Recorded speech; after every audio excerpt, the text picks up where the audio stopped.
Paris in 1794 was a city teetering on the edge of fear and revolution. The streets whispered with tension, and shadows seemed longer than they had any right to be. Among these twisting alleys and silent courtyards, one building stood out, small, weathered, yet impossibly intact. Inside, a seamstress named Elodie Laurent worked quietly, stitching her life into every thread, every fold. But there was more to her work than mere clothing. She listened. Every whisper, every secret shared in confidence by her customers became part of her craft. Some said she hummed lullabies while she sewed. Others whispered that she murmured warnings no one could understand. By day she appeared ordinary, polite, meticulous, always humming beneath her breath. By night, she became something else, a keeper of the city's darkest truths, sewing them into her creations, binding them with an unseen force. And some nights, the threads seemed to move on their own. One evening, a wealthy widow came to her shop, requesting a gown embroidered with rare silk. Elodie took measurements, touched the fabric, and whispered a few words under her breath. That night, the widow awoke to faint tapping at her window as though tiny needles were striking against glass. She never spoke of it. Another client, a young poet, begged for a dress that could inspire his muse. Elodie worked silently, her hands moving faster than eyes could follow. When the poet received the garment, he found inspiration, but also dread. He dreamt of the seamstress, of thread crawling over his skin, of whispers curling around his fingers. Paris continued to turn outside, unaware of the quiet accumulation of secrets hidden within garments, shawls, and ribbons. Rumors spread among the women who dared visit her. Hairpins vanished, needles reappeared in impossible places, buttons seemed to rearrange themselves overnight. The neighbors, however, noticed something stranger. A faint light would glow at her windows long after the streets were dark, and sometimes a soft hum floated through the alley. Children claimed they could hear a voice murmuring their names as they passed. Elodie never denied the stories. She simply worked, her eyes reflecting a knowledge beyond mortal comprehension. In one particular winter, a soldier approached her, requesting a uniform to hide a clandestine love. Elodie accepted. That night, the soldier's barracks were struck by strange events. His uniform moved as though alive, stitching itself into strange patterns, letters forming unintelligible warnings. By morning, the uniform lay in perfect order. Yet the soldier swore he could feel invisible threads tightening around his chest whenever he wore it. And still, Elodie's fame grew, whispered in cautious tones among tailors, seamstresses, and the city's elite. But for those who understood her power, fear became admiration. She was not merely a seamstress, she was a keeper, a witness, and some whispered a harbinger. Her creations were sought not only for beauty, but for their subtle knowledge, the threads carrying warnings, secrets, even curses. By summer, a young bride came to her, desperate for a gown to protect her marriage. Elodie agreed, murmuring softly as she stitched, her needle moving with uncanny precision. That night, the bride dreamt of fire, shadows, and whispers of betrayal sewn into her dress. When morning came, she discovered a tiny stitched eye on the hem, watching her, unblinking. Those who encountered Elodie's work were never the same. Some were inspired, others haunted. She listened, stitched, and watched, her presence a quiet terror in the life of Paris. The city itself seemed to bend around her shop. Alleys became narrower, shadows stretched unnaturally, and the air thickened with the weight of unspoken truths. It was said that anyone who dared confront her would feel the needle in their heart before words left their lips. One winter night, a poet and a merchant tried to catch a glimpse of her in the darkened shop. The door opened for them, yet once inside they could find neither Elodie nor any trace of the garments she had sewn that day. Only the faint humming remained, growing louder as they approached the windows. Panic seized them, and when they ran, they swore the very street seemed rearranged, guiding them back to the shop despite their efforts. That was the first recorded night when the city began to whisper of the haunted seamstress, the woman whose needles carried more than thread. Rumors accumulated like snow, settling over Paris with each retelling. A simple request for a dress could unravel a life. Her whispers carried through silk and cotton, lace and thread, each stitch a secret, each fold a warning, each garment a subtle trap. And yet no one accused her openly. Fear, superstition, and respect intertwined. People believed Elodie Laurent was a bridge between the living and the shadows, a weaver of fate. Parents forbade children from visiting her shop. Husbands warned wives away, yet curiosity always drew the boldest to her door. Her life, her work, and her secrets became inseparable. She existed between the threads, in the spaces where whispers met silk, and Paris, unaware, continued to live beneath her unseen watch. Élodie Laurent was born in 1768 in a narrow lane near the Seine, the daughter of a modest tailor who taught her the craft of sewing before she could even hold a proper needle. Her father, Jacques Laurent, was meticulous, patient, and obsessed with precision, qualities that would later define Élodie's own work. From a young age, she showed unusual attention to detail, noticing patterns in fabric and thread that others overlooked. By the age of 10, she could replicate complex embroidery designs without instruction, her small hands moving as if guided by an unseen force. Her mother, Claire, often remarked that Élodie seemed to listen to the fabric itself, sensing where each stitch should go, as if the threads whispered their own secrets. The Laurents lived quietly, though neighbors sometimes spoke of strange occurrences in their home. Fabrics shifting on their own, small sounds of whispers in empty rooms, and fleeting shadows that moved against the grain of light. When Élodie was 16, a mysterious illness struck her father. Jacques became bedridden, and in his absence, Élodie assumed control of the household sewing business. Her skill impressed the local bourgeoisie, and soon she was taking on commissions far beyond what any other seamstress her age could manage. However, with her talent came rumors. People noticed that clients who trusted her with private garments sometimes experienced misfortune, missing valuables, arguments erupting between couples, sudden deaths of small animals left in proximity to her shop. Nothing could be proven, yet whispers circulated calling her the girl who listens to fabric in hushed, fearful tones. By 1785, Élodie had inherited her father's workshop entirely, transforming it into a compact studio lined with bolts of silk, cotton, and velvet. The walls were covered in sketches, some of garments, others of patterns that seemed almost ritualistic. Élodie worked tirelessly, often speaking to the threads as she stitched, her voice low and melodic, sometimes rising to a hum that echoed faintly through the narrow alley. In these years, Paris itself was changing. The revolutionary tide was rising, and the streets grew dangerous for anyone perceived as powerful or influential. Yet Élodie's shop remained untouched, a quiet sanctuary that seemed shielded from the chaos outside.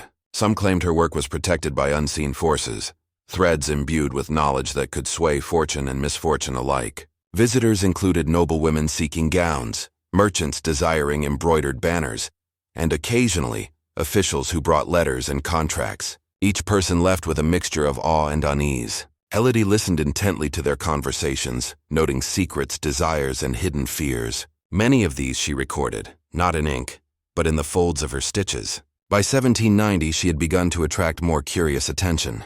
A poet claimed that a dress she made for his muse inspired verses of brilliance, but also brought a strange malaise, vivid dreams where whispers and threads moved on their own. Another client, a widow, noted that her silk scarf seemed to hum faintly at night, almost like a lullaby that carried warnings of approaching misfortune. Despite this, Élodie's reputation for unmatched craftsmanship continued to grow. She became known as the seamstress who could hear the truth of hearts through cloth, and who stitched not just garments, but secrets themselves. The workshops of Paris whispered about her.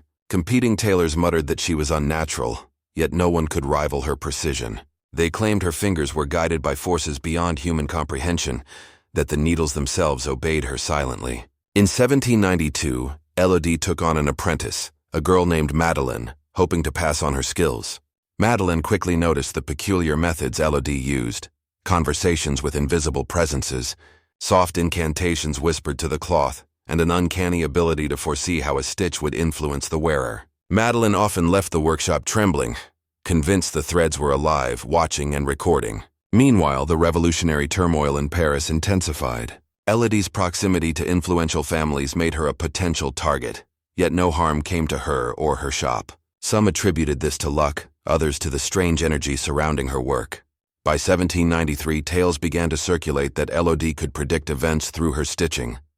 A dress would reveal betrayal, a shawl would forewarn disaster, and a gown could alter the outcome of a night's intrigue. These stories spread quietly, never printed, shared only in cautious whispers among those who valued their lives and secrets.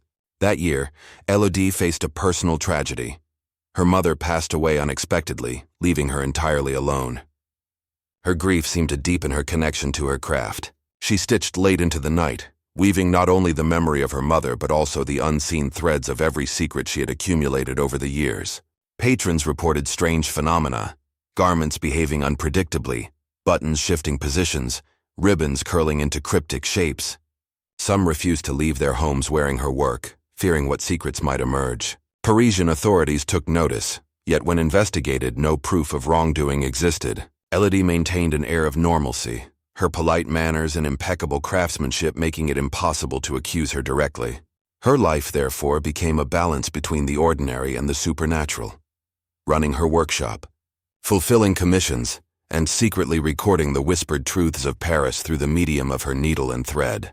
By late 1793, a small collection of garments had gained notoriety. Some claimed that wearing them brought insight, others swore it brought misfortune. Elodie remained indifferent, her attention fixed solely on the threads. She was aware that Paris would remember her, either as a brilliant artisan or as a cursed figure whose work touched the lives of those in ways that could never be fully explained.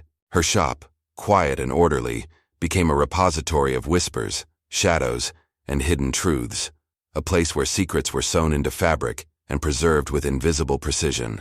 It was in this environment that Elodie Laurent's legend as the haunted seamstress began, the foundation for the events that would later terrify and mystify Paris for decades to come.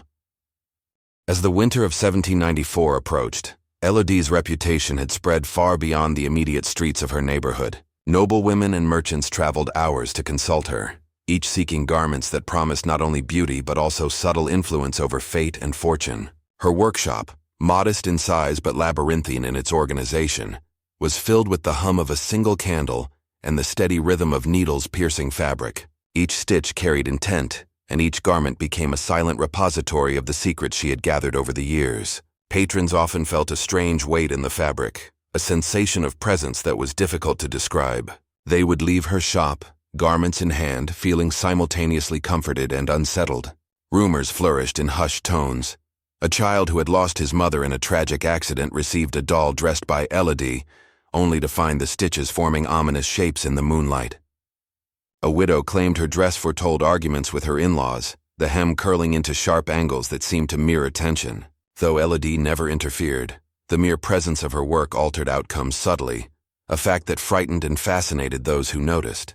In the spring, a traveling poet visited Paris, eager to witness the seamstress for himself. He described her as ethereal, almost spectral, with hands that moved faster than the eye could follow. The garments she produced for him inspired awe, yet he could not shake the feeling that the fabric had absorbed whispers from his own thoughts. His journal entries spoke of threads bending reality, of dresses that seemed alive, and of subtle shadows in the corners of the workshop that would vanish when approached. By summer, political unrest had escalated. Revolutionary fervor swept through Paris and the city's streets became dangerous. Yet Elodie's shop remained untouched, as if shielded by some unseen force. Some speculated that her understanding of secrets granted her protection, allowing her to navigate perilous times with uncanny precision.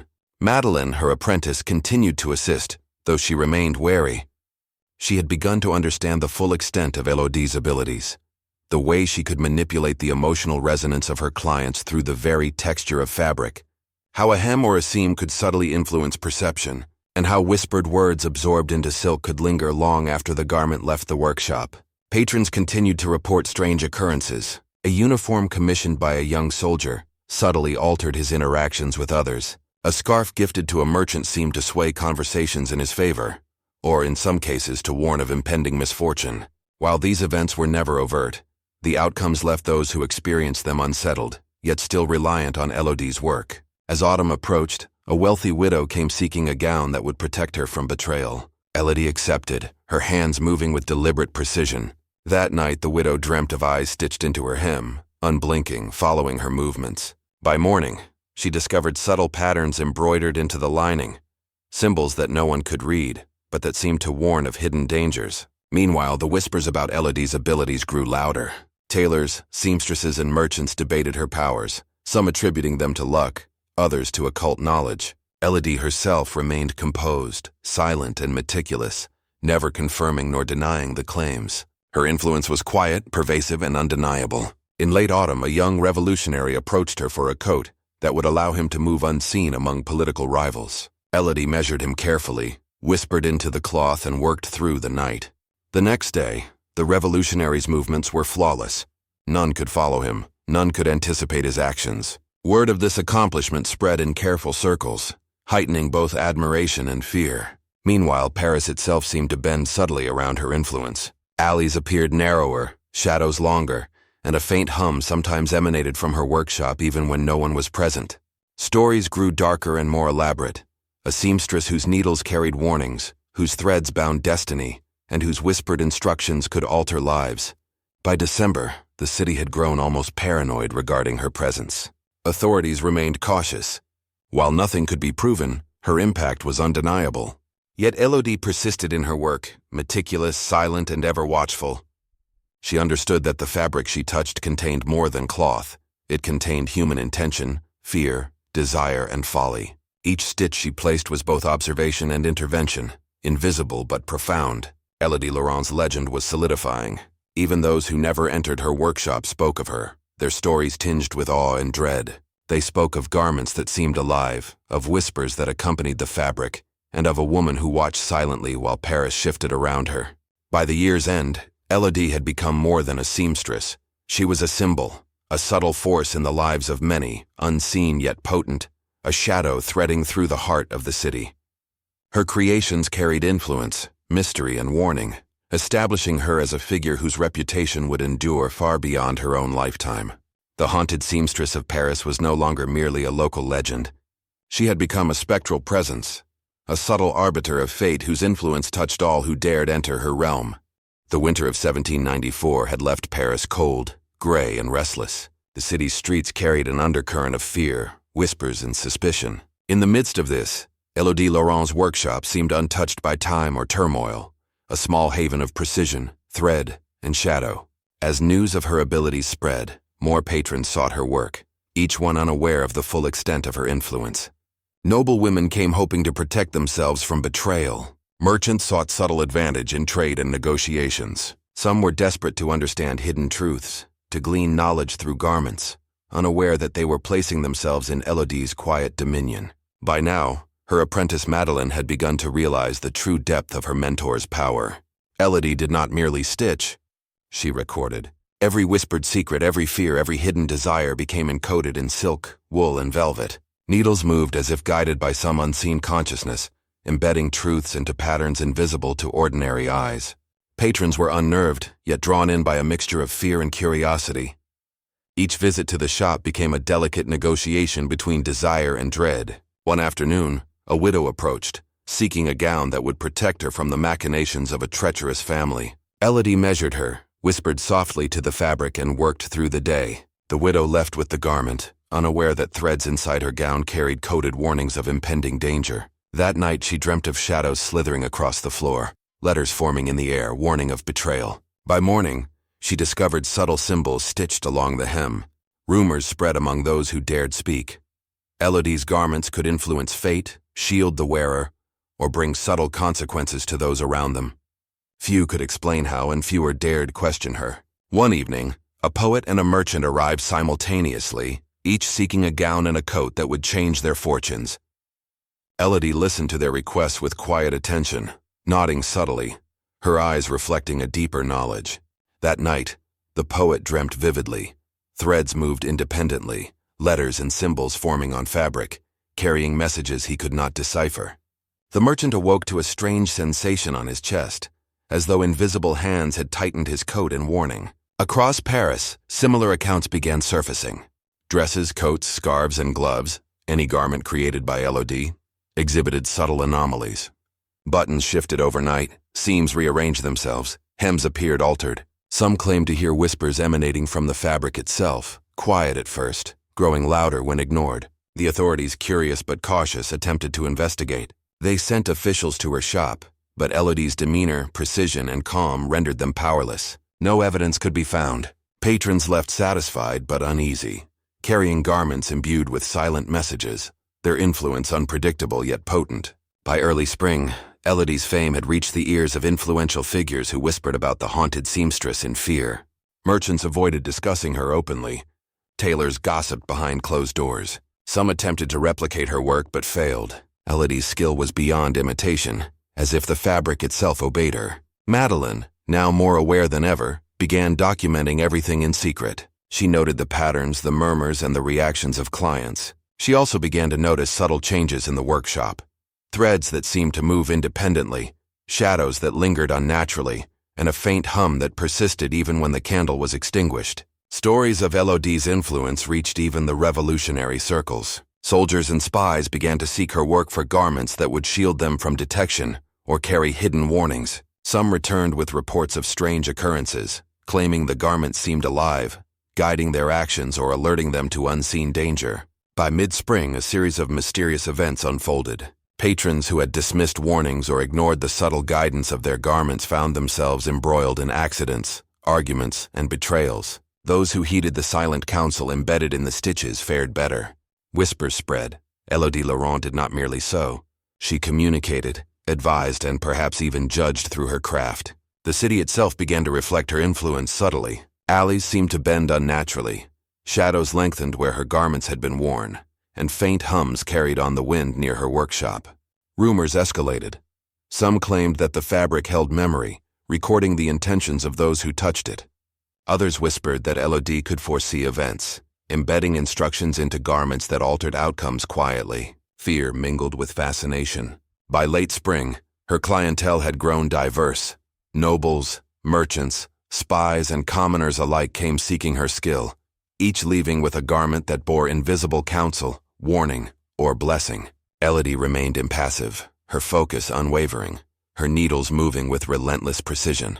Paris, unaware of the subtle web she wove, continued to turn around her, a city living beneath threads laced with secrets, shadows, and whispers that only a few could perceive. Her influence grew silent and inexorable, as if the city itself were bending to the quiet dominion of a single seamstress. By summer 1794, Elodie Laurent's influence over Paris had reached an almost imperceptible yet undeniable peak. The city was alive with whispers, secrets, and tension, and her garments carried fragments of each. Nobility, merchants, and even revolutionary figures cautiously approached her, drawn by curiosity, desperation, or fear. Elodie worked silently, her hands moving with uncanny precision as if guided by unseen forces. Madeleine observed everything, increasingly aware that her mentor's work was no ordinary craft. Each stitch carried weight, intent, and subtle power. Visitors often sensed it. A faint pressure against the chest, an uneasy awareness of being watched, or dreams colored by patterns they had never noticed in daylight. One day, a young noblewoman commissioned a wedding gown embroidered with intricate floral designs. Elodie accepted, whispering softly to the threads, her fingers moving with fluid, deliberate motion. That night, the bride dreamt of shadows slithering along the hem, subtle warnings of betrayal stitched invisibly into the silk. When morning arrived, she discovered the slightest irregularity in the embroidery, a tiny symbol of warning. The story spread, hushed and fearful among those who had dealings with Elodie. Soon after, a poet sought a cloak to inspire his muse. Elodie took the fabric, her needle flying through the night, embedding subtle messages in the weave. When he donned the cloak, he experienced bursts of brilliance, but also nightmares of whispering shadows and twisting corridors. The city's elite began to take notice, speaking of her powers with caution. Some dismissed the tales as superstition. Others avoided her entirely. Rumors circulated of garments acting independently, seams shifting overnight, buttons relocating, and hems curling to form cryptic patterns. In many cases, the changes carried warnings or guidance that could not be ignored. Elodie's shop itself became a locus of quiet power. Streets surrounding her twisted subtly under moonlight, and a faint hum often echoed from the windows. Madeleine documented each phenomenon meticulously, noting the patterns, the visitors' reactions, and the extraordinary effects of the garments. By autumn, the political climate grew even more volatile. Revolutionary zeal and paranoia swept the city. Many feared for their lives, and the power of subtle influence became a commodity of the highest value. Those who sought Elodie's garments did so not only for beauty or utility, but to protect themselves, influence others, or gain hidden knowledge. A young soldier requested a uniform to move undetected through enemy lines. Elodie stitched through the night, whispering to the fibers. The next day, the uniform seemed alive, guiding him past danger and providing subtle warnings of approaching threats. Stories of her work reached even further. Patrons claimed her creations carried both blessing and curse, though no harm was ever overtly proven. Her methods remained enigmatic. She spoke to no one of her technique, only moving silently, stitching, whispering, and watching. The city's undercurrent of paranoia intensified. A young merchant reported that a scarf Elodie had made for him seemed to tug slightly when danger approached. leading him to avoid an ambush. Another tale told of a child receiving a dress that shifted subtly during sleep, guiding the family away from unseen peril. Elodie's power was quiet but pervasive, woven into every garment she touched. As winter approached, even Madeline felt the weight of her mentor's influence. She understood that Elodie was no ordinary seamstress. Her work altered perception, nudged events, and recorded secrets in ways that could affect lives profoundly. Patrons left with mixed emotions, admiration, unease, and sometimes fear. Yet they returned, drawn to the combination of beauty, mystery, and subtle guidance her work provided. By the end of 1794, the legend of the haunted seamstress had fully formed. Paris whispered of Elodie Laurent in tones mingled with awe and dread. Her influence was invisible yet palpable. Her creations altered lives, shifted events, and carried hidden messages only perceptible to those attuned to the threads. The city itself seemed to respond to her presence, alleys bending subtly, shadows lingering longer, and a quiet hum emanating from the workshop at night. Every garment, every stitch, every whispered word became a thread in the intricate web Elodie wove around the lives of those who entered her realm. Patrons, witnesses, and even the cautious authorities could not deny her impact. She remained silent, meticulous, and composed, a figure both revered and feared. The haunted seamstress was no longer merely a local curiosity. She had become a subtle, pervasive force shaping the city from within her small workshop, her threads carrying secrets, warnings, and influence far beyond what any could measure or resist. The turning point came in late 1794 when Paris teetered on the edge of chaos. The streets were filled with suspicion, and every whispered conversation carried the weight of potential danger. Elodie Laurent's influence had reached its zenith, yet the subtle power she wielded had begun to draw more direct attention. One day, a wealthy countess commissioned a gown, requesting that it not only be exquisite but also protect her from the intrigues of rivals.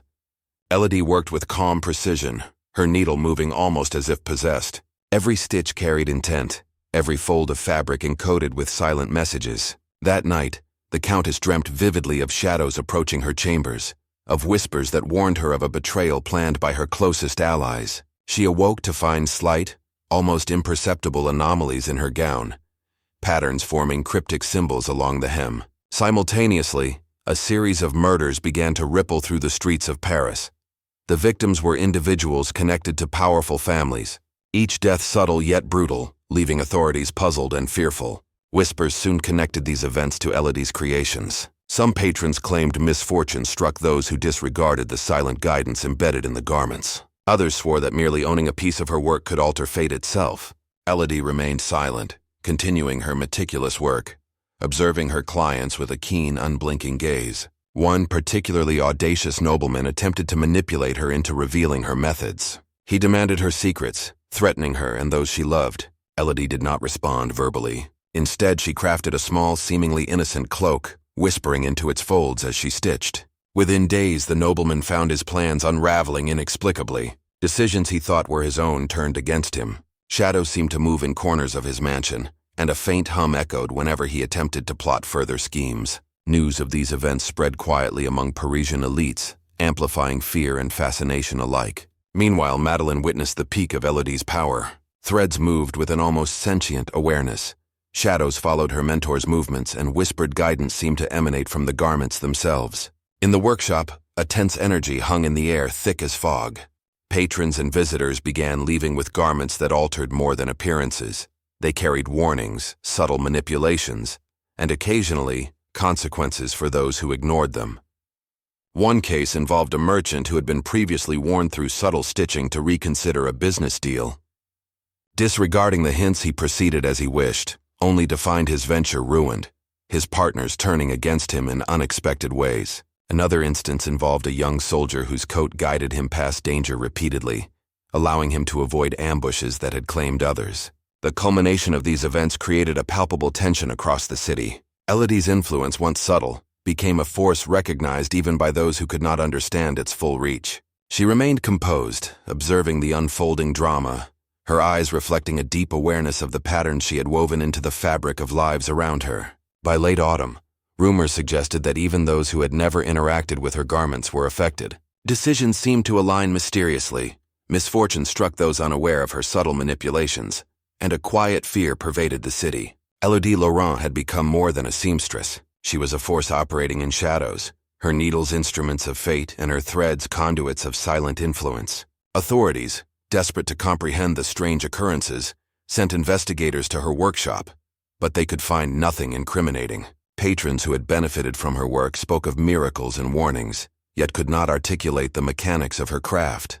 Elodie's methods remained opaque, her motives inscrutable. The final moments before the peak of her power saw an unprecedented gathering of those touched by her influence. Patrons, officials, and onlookers found their fates subtly guided, misfortunes averted, or calamities foreshadowed through the silent work of needle and thread. The city itself seemed to bend around her workshop, shadows twisting unnaturally, echoes of whispers threading through alleys, as though Paris itself recognized her dominion. In these critical weeks, the haunted seamstress demonstrated her mastery fully. Every stitch, every fold, every subtle alteration carried the potential to influence destiny, warn of betrayal, or protect the unsuspecting.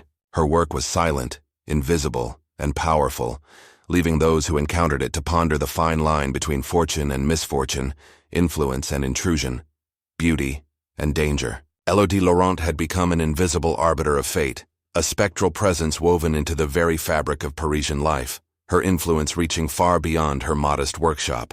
The autumn of 1794 brought an intensity to Paris that mirrored Elodie Laurent's growing influence. Shadows lengthened, whispers multiplied, and the city itself seemed to respond to her subtle manipulations. By now, her garments had become instruments of quiet power, carrying not only beauty but also guidance, warning, and occasional retribution. One evening, a group of influential merchants curious about her abilities gathered near her workshop under the pretext of commissioning garments. They sought to test the limits of her skill, attempting to pressure her into revealing the secrets behind her work. Elodie remained silent, her hands moving with precision, stitching patterns that held messages invisible to the untrained eye. That night, inexplicable events unfolded. Plans made by the merchants turned awry. Documents went missing, alliances faltered, and subtle accidents prevented schemes from succeeding. Word of these occurrences reached both authorities and the public, creating a mixture of fear, awe, and speculation. Madeleine watched, increasingly aware of the breadth of Elodie's power. Each stitch seemed to ripple beyond the fabric, influencing decisions, moods, and fates. Patrons who had once been skeptical began to treat her work with reverence, knowing that every garment could carry a message, warning, or influence on future events. The climax of Elodie's power became undeniable when a prominent political figure attempted to manipulate a transaction with disastrous consequences. Despite careful planning, his intentions unraveled. A cloak Elodie had crafted for him subtly shifted during the night, its hem curling in patterns that guided his actions away from danger yet exposed his schemes. Reports from various corners of Paris confirmed a pattern. Garments she had touched affected lives, sometimes preventing misfortune, other times subtly punishing the reckless. By mid-November, the city itself seemed to recognize her presence. Shadows lingered longer near her workshop, whispers could be heard on the wind, and subtle disturbances in the air accompanied those who had recently acquired her creations. Authorities, growing increasingly uneasy, attempted surveillance but found nothing. Elodie's silence, composure, and meticulous work made direct accusation impossible. Each garment told a story invisible to the eye yet profoundly influential. One particularly significant incident involved a young noblewoman whose gown contained cryptic stitching warning of betrayal. Ignoring the subtle guidance, she confronted a rival, only to experience humiliation and misfortune. Those who heeded the messages, however, found safety and advantage, demonstrating the dual nature of Elodie's influence, protective for the attentive, perilous for the careless. In these months, Elodie's reputation reached its apex. Patrons described garments as alive, capable of conveying warnings, guidance, or subtle shifts in circumstance. Shadows seemed to follow her, threads moved with sentience, and whispers echoed from the fabrics themselves. Parisian society had grown wary, yet magnetically drawn to her skill. Madeleine, her apprentice, documented every detail meticulously, recording events, patterns, and the extraordinary effects of the garments. She realized that Elodie's power was not merely skill, but something supernatural, threading through every interaction, every stitch, and every shadow in the workshop. By the end of November, multiple accounts converged.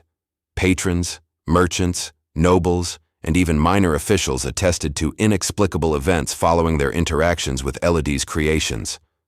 Patterns emerged, warnings hidden in hems, subtle guidance in seams, and consequences for those who ignored her subtle cues. Elodie remained composed, her needles moving with relentless precision, her gaze quiet yet penetrating. The city itself seemed suspended in anticipation, aware that its fate had become subtly intertwined with the haunted seamstress. As December approached, the culmination of events became unavoidable. A particularly ambitious group sought to challenge her influence, attempting to manipulate outcomes for personal gain. Elodie, observing silently, crafted garments imbued with layered intent, threads carrying messages, warnings, and influence. Within days, the ambitious group faced unanticipated obstacles, their plans unraveling in ways that no human hand could fully explain.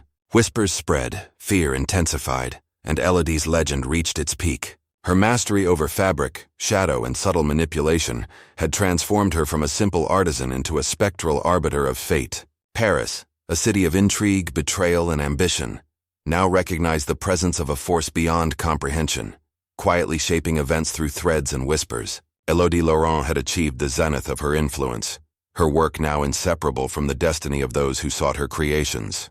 Every stitch carried weight, every fold bore meaning, and every garment was a silent testament to her extraordinary, haunting mastery. The events of late 1794 left Paris both awed and unnerved. Elodie Laurent's influence, once subtle, had now become impossible to ignore. Patrons recounted incidents in hushed tones, describing garments that had guided decisions, prevented misfortune, or subtly punished those who ignored their hidden warnings. Noblewomen spoke of dresses that revealed betrayal. Merchants whispered of coats that shaped negotiations. Spies and soldiers spoke of cloaks that led them safely through peril. Madeleine, who had observed every moment, understood the magnitude of her mentor's work. Elodie's influence extended far beyond what any could measure or predict, and the city itself seemed to reflect her silent hand. Shadows lingered longer where her garments were worn. Alleys bent subtly. Even the hum of the wind carried echoes of whispers that had been stitched into fabric. Authorities, still unable to comprehend or intervene, noted the phenomenon with a mixture of fear and resignation. Reports of misfortune for the careless and advantage for the attentive reinforced the idea that Elodie's creations were alive with purpose. By spring 1795, the city's elite approached her with caution, respect, and sometimes dread. Many avoided her entirely, fearing the consequences of misinterpretation or disobedience. Those who continued to engage her services became careful, meticulous observers of the subtle guidance embedded within the garments. Patterns, symbols, and even the weight of fabric carried significance understood only by the perceptive. A wealthy merchant, who had benefited from Elodie's subtle warnings, documented his experiences meticulously, noting that decisions ignored led to swift, unexpected consequences, while those aligned with her counsel prospered. The city's perception of fate itself began to shift, as Elodie's influence was invisible but undeniable. Whispers grew into stories, and stories became legends. Her presence in Paris was no longer confined to her modest workshop. It had permeated the streets, the homes of the powerful, and the lives of the unaware. Madeleine, increasingly confident in her understanding, began cataloging patterns, anomalies, and outcomes. She realized that every stitch held intention, every fold carried history, and every garment could influence life subtly yet profoundly. Visitors, now aware of the potential consequences of ignoring Elodie's subtle guidance, approached with a mix of awe and fear. Some left with garments that prevented accidents, others with apparel that silently corrected misjudgments. Yet the full scope of her power remained a mystery, even to those closest to her. Stories of subtle influence reached far beyond Paris, carried by merchants, travelers, and nobility. Elodie Laurent's reputation as the haunted seamstress of Paris was now firmly established, and her work began to influence the city's social and political fabric in ways invisible but unmistakable. Patrons became cautious, attentive, and reverent. A young noblewoman commissioned a gown that would shield her from betrayal. The instructions hidden in the fabric ensured that she avoided conflict with cunning rivals. A soldier sought a cloak to protect him during patrols. Subtle alterations in the stitching prevented ambushes and guided him safely. The city's perception of chance, fate, and influence was subtly recalibrated, as events increasingly aligned with the patterns Elodie wove through her work. Authorities remained perplexed, unable to quantify the source of these alterations. While they suspected her involvement, no tangible evidence could prove her influence, leaving them both frustrated and wary. By late 1795, Elodie's shop had become a symbol of subtle power, respected and feared alike. Patrons returned, not only for the beauty of her craft but also for the invisible counsel carried within each stitch. Madeleine documented interactions, analyzing which garments had provided guidance, protection, or subtle manipulation. She observed that those who disregarded Elodie's subtle messages often faced minor misfortunes, accidents, financial losses, or social embarrassment.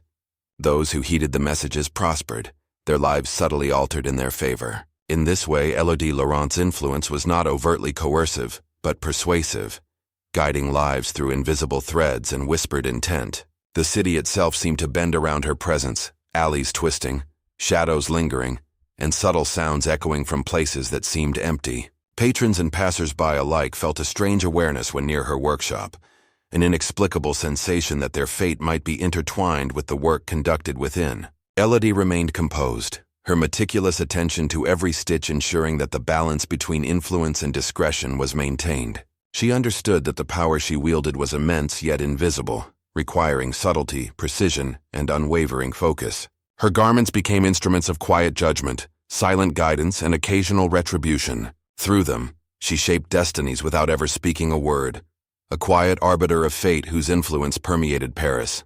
As 1795 progressed, the full impact of Elodie Laurent's work became increasingly apparent across Paris.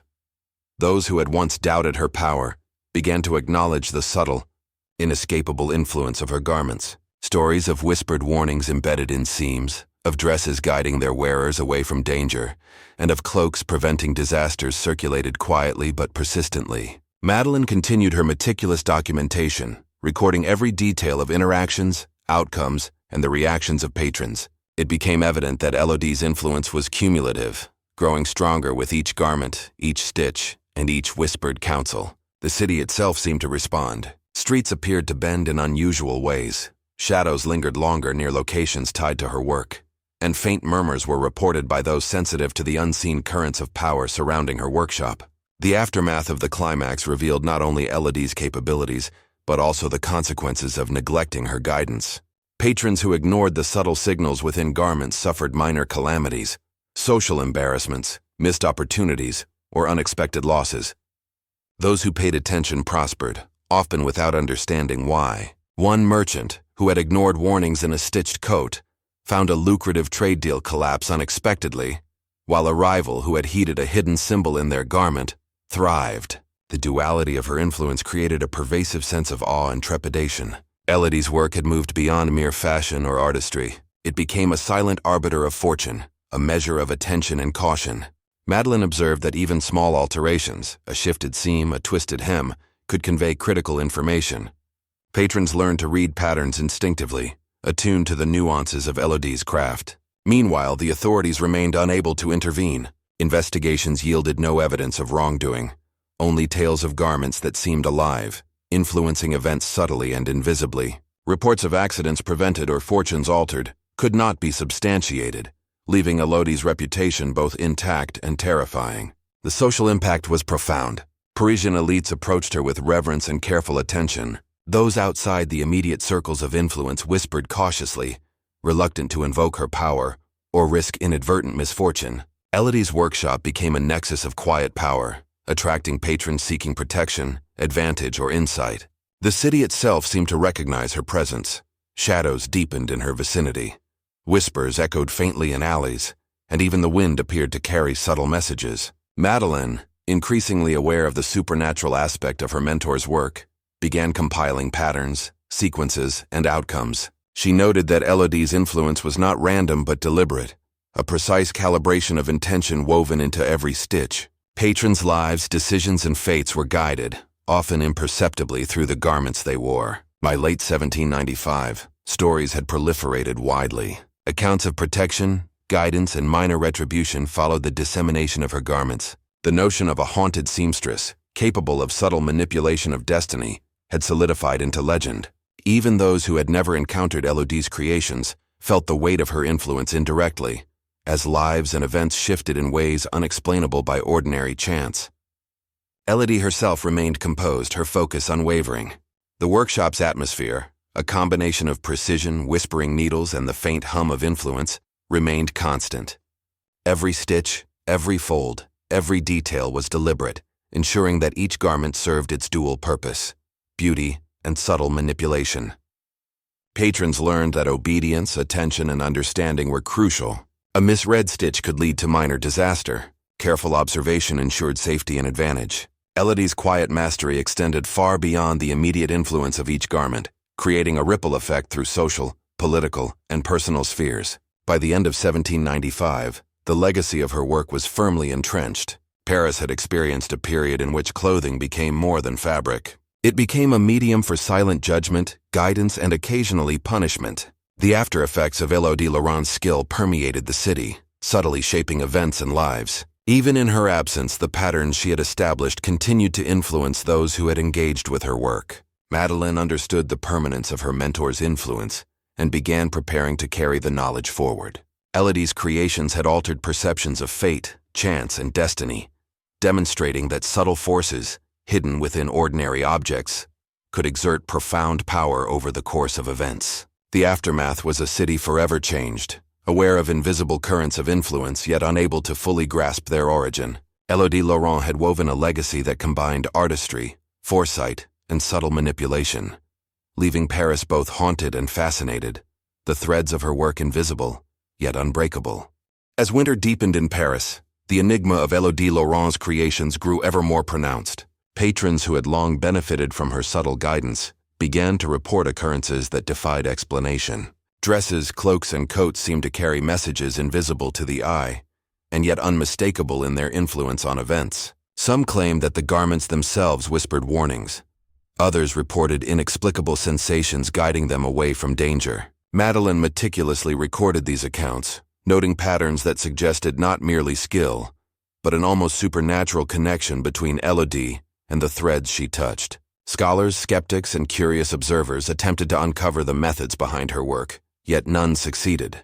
The more they sought answers, the more elusive the truth became.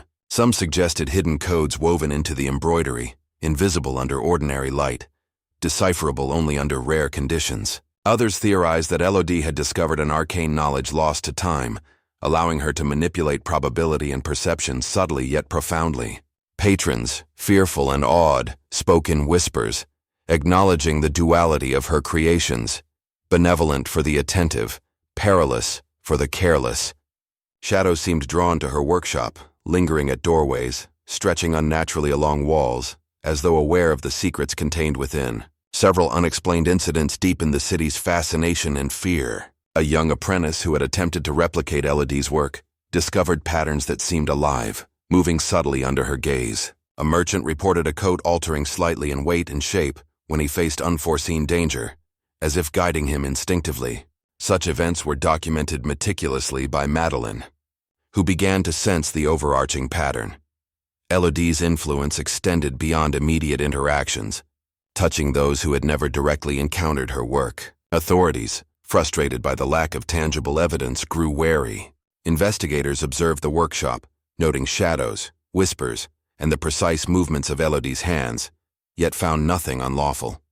Rumors spread that even minor alterations, a twist in a hem, a shifted seam, could carry profound significance, guiding decisions, warning of betrayal, or preventing catastrophe. The city's elite, while cautious, could not resist the allure of her influence. They commissioned garments not only for protection, but also to gain advantage in social and political arenas. Those who failed to heed the subtle messages embedded in each stitch often faced consequences ranging from embarrassment to misfortune.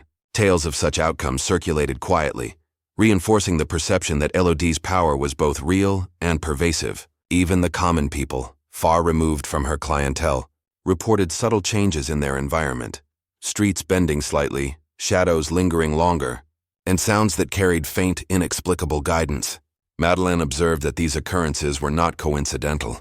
They were part of a web of influence carefully woven by her mentor. Attempts to study or replicate Elodie's methods invariably failed. Students and apprentices could mimic the stitches, the patterns, and the craftsmanship, but the subtle, almost sentient guidance embedded in the work eluded them. This reinforced the perception that Elodie's skill was unique, perhaps enhanced by forces beyond ordinary comprehension. Scholars who visited Paris to investigate the phenomenon noted the intricate precision and subtle power of her garments. They could describe the craftsmanship, but could not account for the invisible manipulation of events. Elodie's work transcended artistry. It became a medium of influence, unseen yet undeniable. The city grew wary, Patrons and citizens alike began to treat garments as more than clothing, as instruments of fate, silent counselors, and occasionally, harbingers of subtle retribution.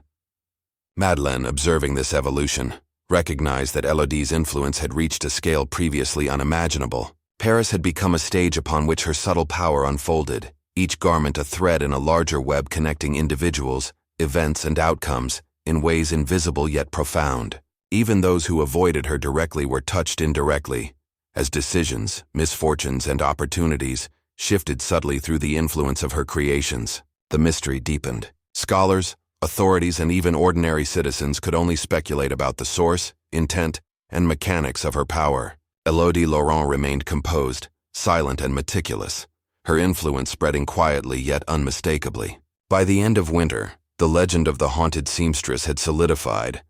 Garments capable of guiding, protecting, or subtly punishing, shadows that lingered with intent, whispers that influenced decisions, and a pervasive sense of destiny shaped by invisible hands. The city itself seemed to recognize her presence, bending in subtle ways around her workshop, echoing with the quiet energy of her mastery.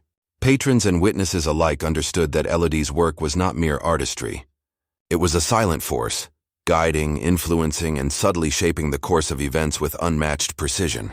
The intrigue surrounding Elodie Laurent intensified as the months progressed. Patrons continued to receive garments that seemed to carry hidden intent, while the city itself became a labyrinth of subtle influence. Every alley, street, and workshop whispered of her presence, though she remained largely unseen outside her own domain. Madeleine observed closely, documenting each instance of unusual guidance, protection, or warning.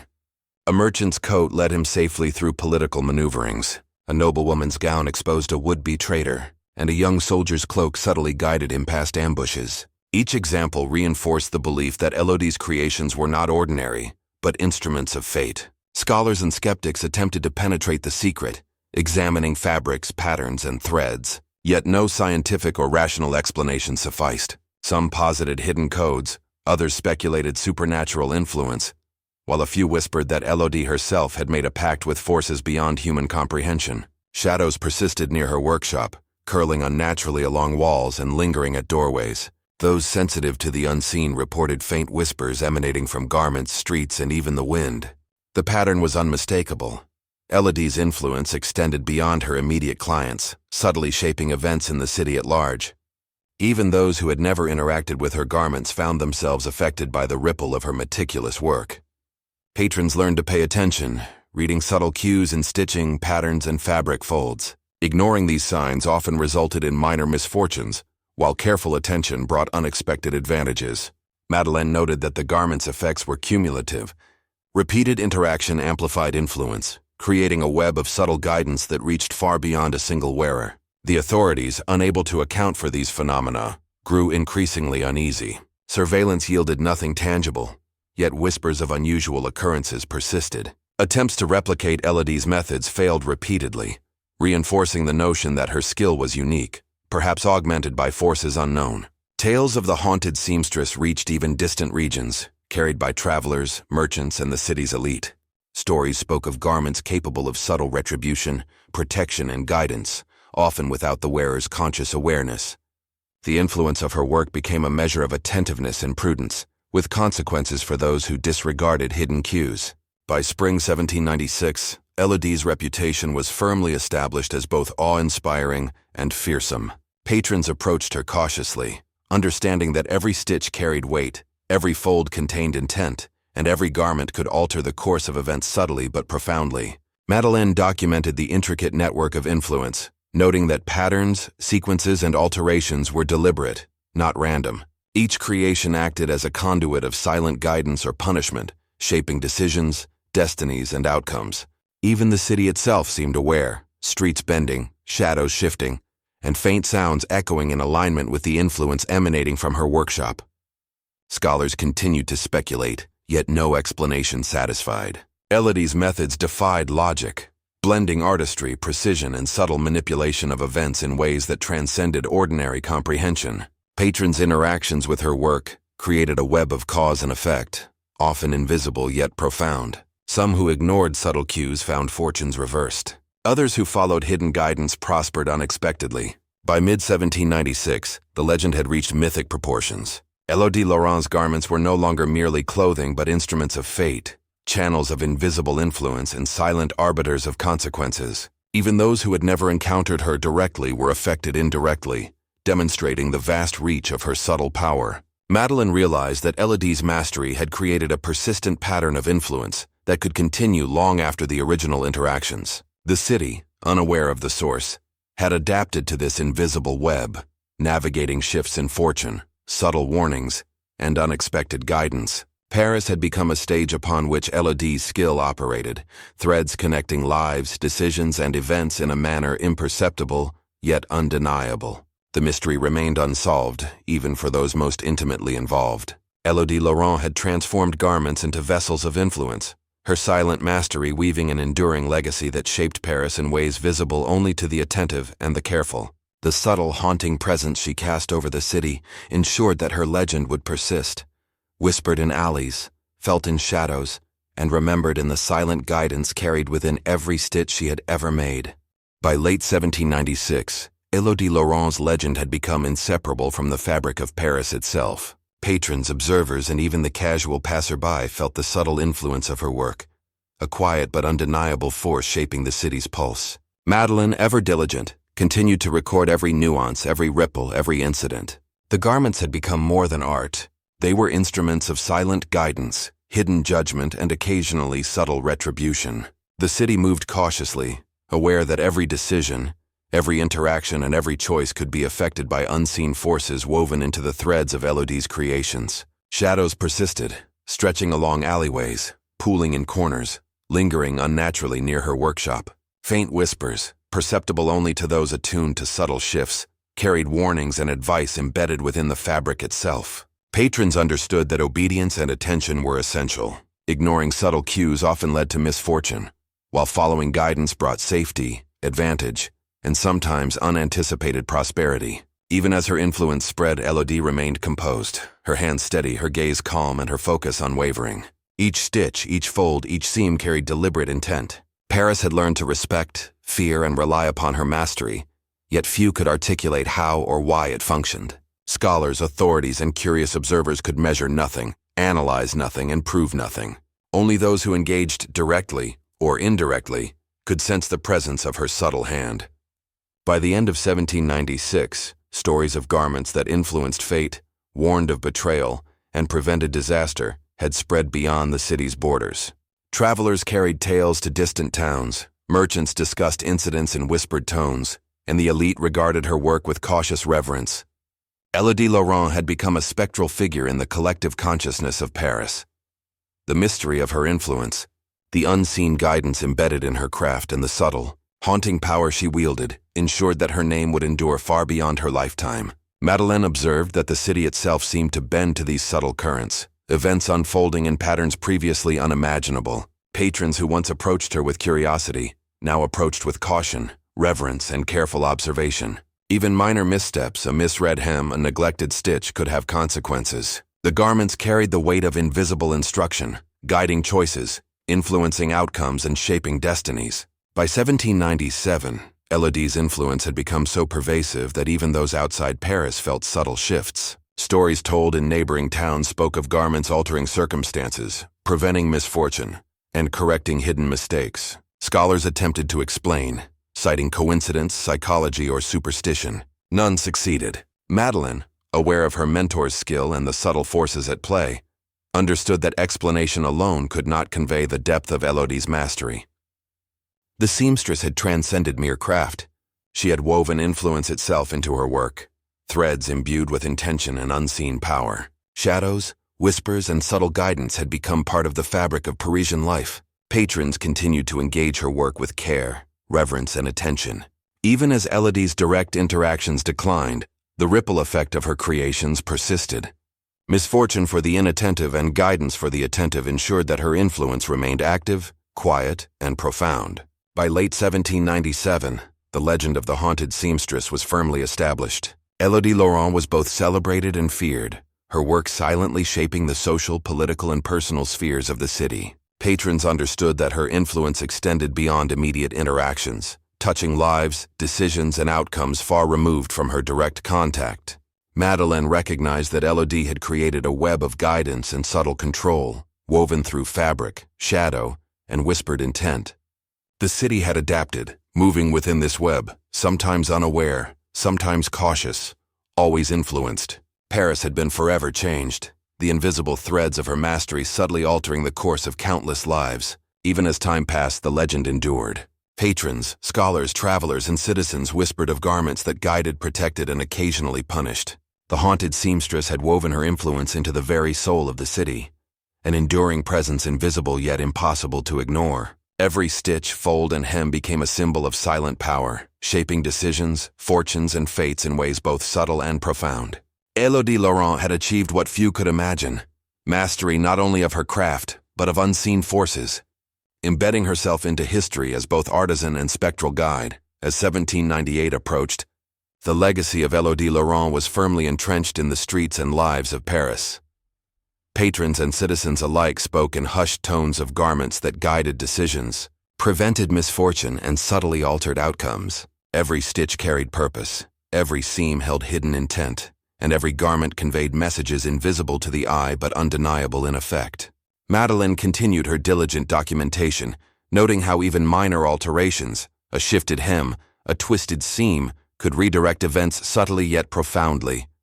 The city itself seemed to pulse with her unseen influence. Shadows lingered in corridors, wind carried faint whispers, and even casual observers occasionally sensed subtle nudges toward caution or opportunity. Patrons approached her with a mix of reverence, fear, and careful observation. Each garment was both a gift and a warning, a conduit of silent guidance. The elite, previously unaware of such influence, adapted quickly. Dresses and coats became instruments of advantage. Heedless mistakes invited minor calamities, while careful attention brought unexpected prosperity. Madeleine recognized that Elodie's mastery had transcended craft entirely, merging artistry, precision, and subtle control over fate. Scholars and skeptics attempted to explain the phenomenon, invoking superstition, probability, and psychology, yet no theory could encompass the depth of her influence. Elodie's work operated beyond explanation, its effects visible only through consequence. Even those who never wore her garments felt the ripples of her influence. Chance events shifted, fortunes adjusted, and warnings emerged in ways imperceptible, yet impactful. By mid-1798, the legend of the haunted seamstress had expanded beyond Paris.